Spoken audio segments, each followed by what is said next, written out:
Welcome into the Rant, everybody. Cayden McFarland, Big Al Jerkins back from California. Yay. It's nice good. Little Thanksgiving. Good. Hot. Yep. It was 97 degrees on Thanksgiving. About that? What is going on? I was swimming every day in the pool, outdoor pool. Good for you. It was great. It was awesome. Saw the kids play soccer. Went to a movie. That's a good trip. Wonder. What else did we do? You got your turkey at Whole Foods. Yes, they do. My kids are into healthy foods. How'd that taste? It was good. It was solid. It was very good. Solid turkey. The gravy was great. I have no idea, if it probably didn't have any calories in it. Yeah. The mashed potatoes were a little bit trim. different, but yeah, I'm looking trim. well, happy Thanksgiving to you. We brought the cherry pie and the pumpkin pie. Good. And we made sure there was something fattening there. No doubt. Miss Sandy make it? No, because had to buy it. Yeah. She forgot her recipes. The road trip, yeah. Happy Thanksgiving to you, and happy Thanksgiving to all of you. And OU fans are just having a heck of a time. Okay, let me just, because I want to get this over with. Last week we had a discussion about Baker Mayfield. Yes, we and did. Being a punk. A punk.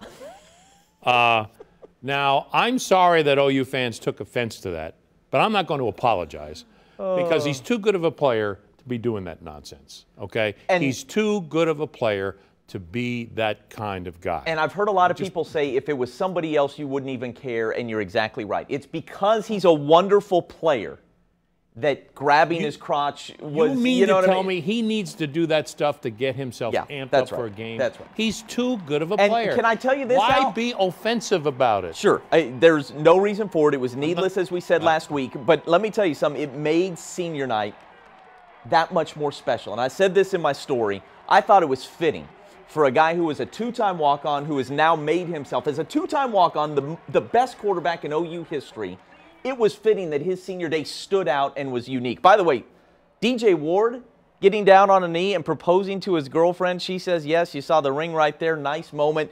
How small does that Baker Mayfield jersey look when Orlando Brown's carrying it? I thought it was a kid's jersey. But this is what made it special. The players carried the jersey out there. He couldn't be a captain for the game. He didn't get to start, so the crowd went nuts when he came into the game, and then they went nuts when he came out of the game. There were signs everywhere, and people wearing the chef's hat, the Baker hat. Look, it made it we haven't seen completely that Baker unique. hat sooner. Oh, there have been a couple, but yeah, No, but it's not catching in on. mass, You're right. Not yeah, like not in mass. Cheeseheads That's or right. something like that. That's right. But look, he was fantastic again. I thought he managed the emotion so well. And the bottom line is, Lincoln Riley has these guys peaking and looking like absolutely the best team in the country. I don't know what made me think of this, but seeing that jersey being carried out to midfield for the coin toss reminded me of the Orange Bowl with Bosworth walking out there with his National Communist against athletes T-shirt, and the referees made him go back to the bench and wouldn't allow him to take part in the coin toss. Just for the best. Obo Okoronkwo wore a shirt underneath that read Baker for Heisman. Look, they love him. His teammates love him every bit as much as the fan base loves him. And he look. So your point, I think, the point we're trying to make is we love Baker too, and that's why when he does knuckleheaded stuff or punk stuff, it irks you. We feel like we have to call him out. Like, you're too good for that, man. You're too good for that. Okay. But that said, he is really, really, really good. He's going to win the Heisman. And looks like he's about to win himself a Big 12 title because these guys are just rolling right now. All right, what have we seen the spread on this game yet? About 7 is what I've seen. I'd be surprised if it didn't go up a little bit. I know the game's in Arlington. Gary Patterson would be tough to beat a second time in a month, I'm sure. But they just look so good right now. And TCU, a little bit banged up in some key spots. I mean, Hill had to miss a game just a couple of weeks ago. Turpin, I don't think is going to play, or he's certainly not going to be 100%. So I don't see how TCU's got what it takes to beat these Sooners right now. I know that, I mean, these are the things you say when you end up being surprised and wrong, but I can't say anything but I expect OU to go in, handle their business, and win this thing handily. It'll be the same score as it was last time, 38-14, something like that. Look, they scored 38 all in the first half. Right. They could have put 50 on their heads if they wanted to. I know. I don't see a downfall. So my question, I don't even think having to beat a team twice in one season is relevant here. Is that right? I don't think when so. it's twice in 1 month? No. Because OU's advantage is that great, or Lincoln Riley's coaching that well, or like what? Well, everything, all of that. All of it. Yeah, just throw it all in. And I don't see Georgia beating Auburn either. Yeah. Look, we picked Clemson to beat OU. We ripped Baker last week. We're not your Sooner homers. No, we're not the sports information. But they've played so well that, I mean, what can you say? But they look like the best team in the country to me right now. I mean, does that mean they're going to go win? I mean, by the way, I went back to 2007 looking at some of the advanced stats on defense. Basically, everybody who wins a national title has a top 10 defense. The one outlier is Auburn. The year Cam Newton was their quarterback, they were about number 35 in the country. They played great defense against Oregon in the national title game, and Cam Newton had to be Cam Newton to pull that off. These guys are 69. They're 69th defensively, and the offense is so good. Lincoln Riley is scheming plays so well. This guy and Lincoln Riley work together so well. I think they're going to go win a national title with the number 69 defense in the country. Am I crazy? Is this the best team in the country? No. No, because, well, they make up for their lack of defense. And again, it depends. You know, we talk about this in the NCAA basketball tournament all the time. Depends on the matchups. Yeah, that's right. Now, if OU plays Wisconsin, they've got a good chance to advance. You would think. Because, and I'm not saying Wisconsin Wisconsin doesn't see isn't this good, offense every week. But Wisconsin is a different offense for OU to handle. I think they're more basic, and I think OU could play basic defense and win. Sure. So going to the national championship game, can they beat an Auburn? I think it'd be tough. I think the game will take 3 days to play. I think the final will be 67-64. That feels right, potentially, yeah. So it could go either way. That would be epic. You know. That would be, hey, look, so 11-1 now for Lincoln Riley. That's the best first season any OU coach has ever had, or at least the most wins. And I just keep thinking to myself, either Bob Stoops knew that this team was this good, knew that he had coached his best ball, and this Lincoln Riley fella's coming, and it's time to pass the baton. And it's the most big league move in terms of setting the next guy up that any coach of his stature has ever made. Or I guess I suppose maybe he thought that Mixon and P. Ryan were leaving, and he thought like the rest of us they were going to dip a little bit and thought, hey, I need 9-3 like I need a hold in hand. But I think the first thing is true. I think that Bob Stoops made the most magnanimous gesture imaginable and has set this program up for probably the next 2 decades. Unbelievable to me how good a job Lincoln Riley's done. I just, listen, I don't want to rain on Riley's parade or Stoops' parade for that matter in having this record for one season. But I can guarantee you that Bud Wilkinson would have won 12 games a season. If Barry Switzer would have won 12 games a season had they played that many games in their schedules. Sure. And Switzer was really good out of the box. Won a national title. Sometimes when we do that, we're saying that these guys are better coaches than the guys of the past. I'm sorry, I can't go there. Yeah, you're not going to get me to say Lincoln Riley's the greatest coach OU's ever seen. But I think those kind of stats become that's right. They play more games now. That said, 11-1 is 11-1 is 11-1. I get it. If he wins a national title in season 1, you can't do better than that. So I'll tell you this, though. He's got an Iowa State problem. Until that guy learns how to beat Iowa State, I'm not sure I buy into Lincoln. Exactly. We're going to be talking about the Sooners all week long and forever and ever, hopefully all the way to Pasadena and then Atlanta. But, we'll see. Got to win this one in Arlington first. See what the high school games have done? They're playing on Friday night at 7, which means we got to get up at 4 o'clock Saturday morning to get to Dallas. That's pretty good, though, to have Union Owasso kick off at 7 o'clock one day and then OU TCU in the Big 12 title game at 11:30 the next day. It's like a doubleheader. I mean, that's why we try and get into this biz. That's all. Exactly right. Hey, Oklahoma State won its 9th game of the year yesterday, blowing out Kansas. Blowing out Kansas is not what we're going to talk about here, but this was a senior class led by Mason Rudolph, that guy, and James Washington that accomplished much, and as Mike Gundy said over and over yesterday, did it the right way. I mean, man, do we wish these guys could have found a way to win another game in Big 12 play so that we could get that Bedlam rematch, because there are some wonderful players on this OSU team. On top of that, and we talked about it briefly last week, you go 6-0 on the road. I know. Sure. And you go 3-3 at home. It was bizarre. People will be shaking their heads about that for a long time, because this team had a chance to be very special. Not that it hasn't to a certain extent, but if they would have won just one more home game,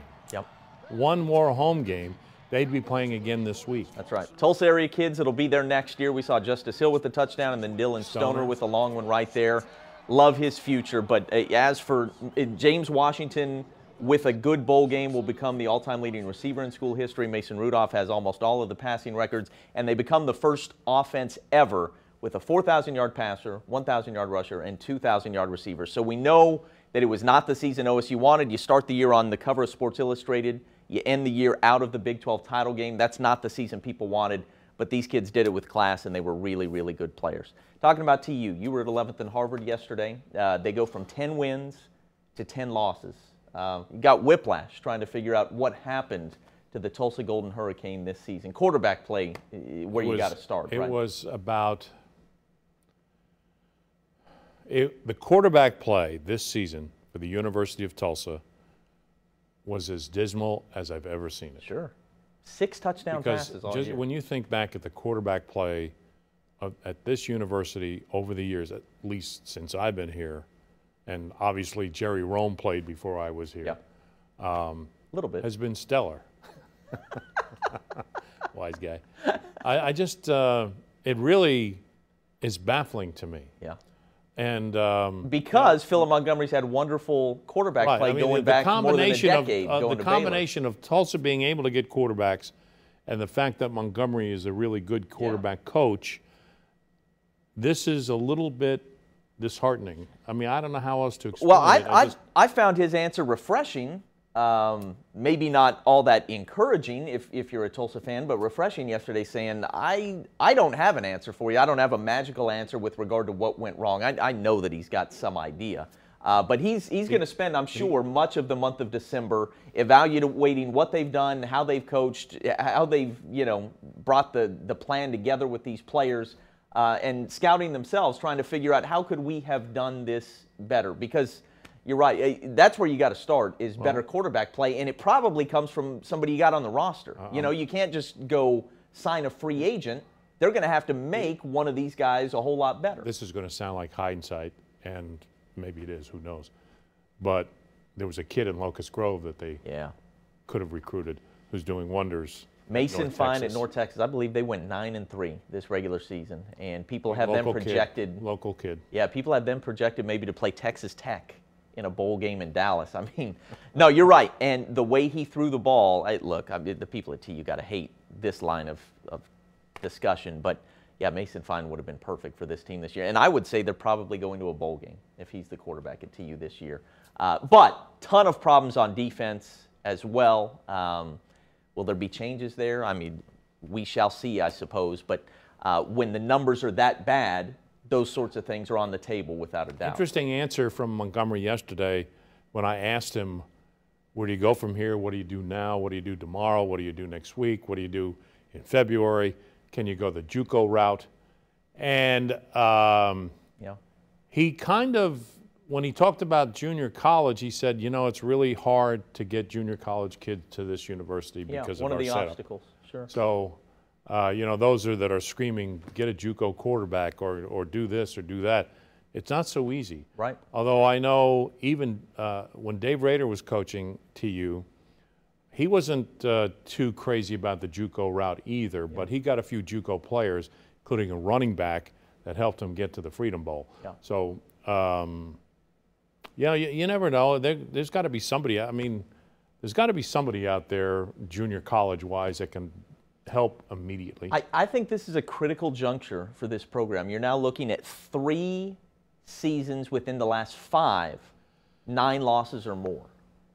You can't have that sort of thing happening over and over again. There's just culturally, it hurts your confidence and it hurts the culture of the team. I know that Montgomery, look, he came in and did a fantastic job those first 2 years, making these kids believe again. And the same players who had gone 3-9 and 2-10 went 6-7 and 10-3. I believe he's capable of doing the same thing again. I love the offensive scheme, but it's such a fine line at Tulsa, and that's why the quarterback play is. Fine, you used that. I didn't mean to, but I want to say that when they've had a junior or senior quarterback going over the last decade, they win 2 out of every 3 games they play, something like that. When they have a freshman or sophomore quarterback, it's been 1 out of every 4. So they need experienced quarterback play, obviously, but they also just simply need it to be at a much higher level. They didn't have the numbers at wide receiver, We know Brewer was going to be a good running back. They didn't help. And, you know, obviously the running back game was okay until one of the big guys got hurt. So, how do they rebound? This season is a perfect example of what happens at schools like Tulsa that cannot develop depth. Yeah. Even the Central Floridas, didn't they go 0-11 2 years ago? Not long ago. 0-11. Yeah. Can you believe that? And now they're the conference champ, or have a great chance to be a conference champ, and they haven't lost a game this week. And they're going to lose their coach to Nebraska in a week. Yep. So things can turn around quickly. Right. But you're right. Very fine line at TU, and that's why the quarterback play needs to be outstanding. Todd Graham, former Tulsa coach, fired today at Arizona State. That's one I don't get. He was 46-31 in 3 years there. To me, that's as good as it can be for Arizona State. He coached his butt off to salvage this season somewhat, and they rallied to win yesterday against Arizona. I'll be very interested to see where this guy lands because I think he can coach. I'm not saying he's Urban Meyer or Nick Saban. I don't think he's not. He doesn't have that kind of ceiling. But this is a quality coach. I'll be interested to see where he goes. Kevin Sumlin fired today by Texas A&M. We'll see who Tennessee picks up. Greg Schiano maybe, but now it looks like there are people who are fighting that and maybe not. Chip Kelly to UCLA. It's a head-spinning offseason in terms of coaching, hiring. I was reading the article on the Todd Graham situation, and I'm reading it, and I'm saying, yeah, that happened here. Yeah, that happened here. Yeah, that happened here. You get some stuff that comes along that happened here. Experience. He regrouped the program. Yeah, he did that. He spent money and didn't care what the athletic department thought. Yeah, he did that. Yeah. He rubbed people the wrong way in some circles. Yeah, he did that. He threw his coaches under the bus. Fella. Yeah, he did that. And he did the same thing at Arizona State. So you talk about, he's not a complicated guy, but he's a complicated guy, if you get my drift. It's just no. A name I heard today with regard to the Arkansas opening, and you know what I think about Arkansas. I think they need an ahead-of-the-curve offensive mind, like Bobby Petrino was, because they simply don't get the kind of defensive athletes. By the way, LSU this and guy Alabama is not get. getting the Tennessee job. Schiano, yeah. Now He this might. is Mullen, who is going to Florida. Brent Venables brought up with regard to Arkansas. If anybody can bring defensive talent to Fayetteville, it'd be that guy. I mean, what do you think of that potentially? Well, I brought up this proposal to my radio partner, Pat Jones, who obviously has Arkansas ties. Yep. And I said, okay, they're looking for an athletic director. Terry Don Phillips is retired from Clemson. Yeah. Who's from Fayetteville. He hired the current coaching staff at Clemson. So what if Terry Don becomes the athletic director for like 2 years, comes out of retirement, just runs the show to set it up for another athletic director. But in the meantime, hires Brent Venables to be the head coach. Or Chad Morris, who was Clemson's offense. Yes. Yeah, absolutely. Right. You see the connection there? Yeah, you called that way before the Brent Venables name was circulated today. So hey, that's pretty interesting. Hey. I love Brent Venables, and at this point, he's gone so long now without being hired as a head coach. You simply begin to think those ADs must know something I don't, and at this point, I refuse to believe that. He has done such a fabulous job, not just at Clemson in the last few years, but if you go back and look at the numbers he was putting up defensively, I know that it was starting to slip, people thought at OU, but if you look at advanced stats, they were always top 10. And as soon as Mike got there, that number shot up a little bit. To me, Venables' track record is almost flawless. That guy deserves a job. Big one, too. Us old-timers call that Merv Johnson disease. Yeah, you're right. Because Merv Johnson, who could have been a head coach at a lot of different places, decided to stay at OU, or once he reached a certain peak, was considered too old to be a head coach and was an OU assistant for the rest of his career. Maybe Brent Venables likes making $1.5 million a year being the defensive coordinator. Hey, the Packers have just taken a one-touchdown lead with a long TD toss from Brett Hundley, so we've gone over our time. Packers and Steelers are back at it in the third quarter. That was a 6-play, 76-yard drive. That's how long we were talking. We've got so much to talk about with regard to the Sooners this week. Make sure you're at KJH.com and then also all of our sportscasts during the week. Big Al Jerkins, Cayden McFarland. That's the rant. Thanks, everybody. All right, enjoy the rest of your weekend.